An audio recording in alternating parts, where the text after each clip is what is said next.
আসসালামু আলাইকুম। আজকে একটা নতুন একটা ভিডিও নিয়ে চলে আসলাম আপনাদের সামনে। আজকে দেখাবো গেট বিমের শাটারিং কিভাবে করা হচ্ছে আর কিভাবে করলে কাজ ভালো হবে সেই প্রসেসটা আপনাদেরকে দেখানোর চেষ্টা করব। তো এই দেখেন গেট বিমের রড যে বাঁধা হয়েছে, প্রত্যেকটা রডের মাটাম দেওয়া দিতে হবে। এখানে যে 16 মিলি 3টা রড আছে, 3টা রড নিচ দিকে মাটাম দেওয়া, আবার নিচের 3টা রড যদি দেখাই, নিচের 3টা রড উপর দিকে মাটাম দেওয়া। এরকম প্রত্যেকটা জয়েন্টে কিনা রডের মাটাম দিতে হবে। তাহলে কী হবে, এটাকে মানে টেনে ধরে রাখবে আর কি। তো এটা আউট হওয়ার কোনো সম্ভাবনা নাই। আর এই যে কিছু কিছু জায়গায় কলমের, এটা একটা টাঙ্কির ওয়াল, তো এখানে যদি কলমের ভিতরে আর বাইরে বলেন সেটা নিয়ে খুব একটা সমস্যা না।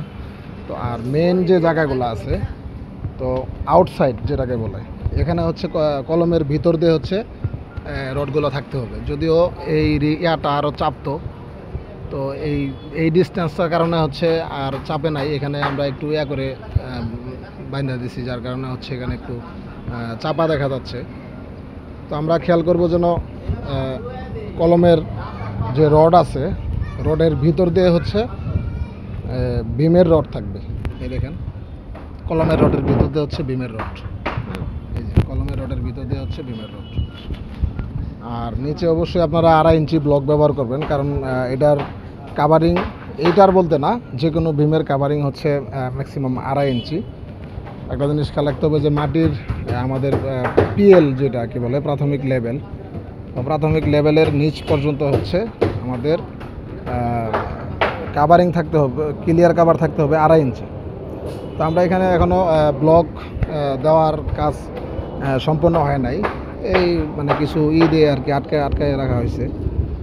তো আমাদের এই যে এটা ওয়াটার রিজার্ভার ট্যাঙ্কি, এটার ভিতরে বোর্ড ফিটিং করা হয়েছে। এখানে শাটারিংয়ের কাজ চলতেছে। আর এখানে মূলত ব্রিক ওয়াল, এই ব্রিক ওয়ালটা একবারে বেস থেকে আর কি উঠছে। তো এখানে আমরা চাইলে বোর্ড দিতে পারতাম, কিন্তু আমরা এই ওয়ালটা করাই লাগবে, যার জন্য একবারে করে দিছি, যেটা ঢালাইয়ের সাথে অ্যাডজাস্ট হয়ে যাবে। তো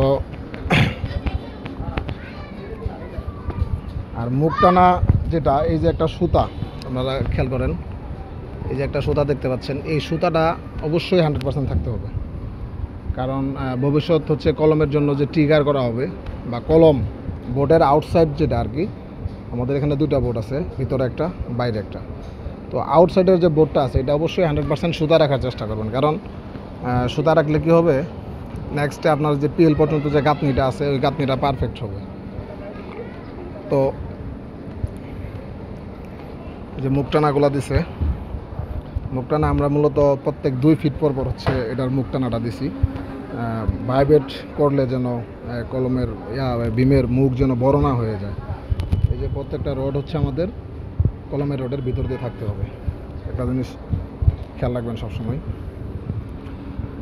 তো এটা আমাদের লিফট, এটা একটা ছোট একটা লিফটের চেম্বার, এটার ভিতরেও শাটারিং কমপ্লিট হয়েছে। আর এই যে বাইন্ডার যেগুলো বাঁধা হয়েছে, বাইন্ডার বাঁধার আসলে যে মূল সিস্টেমটা, এটা থেকে এটার ডিস্টেন্স 12 ইঞ্চি, এটা থেকে এটা ডিস্টেন্স 12 ইঞ্চি, কিন্তু এটা এখন যদি হিসাব করি, এটা 6, এটা 6। তো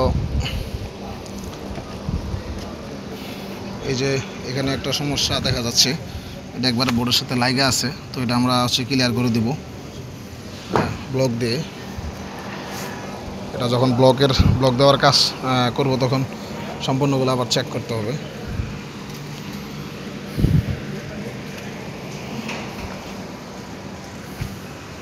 এটা একটা সেফটি ট্যাঙ্কি।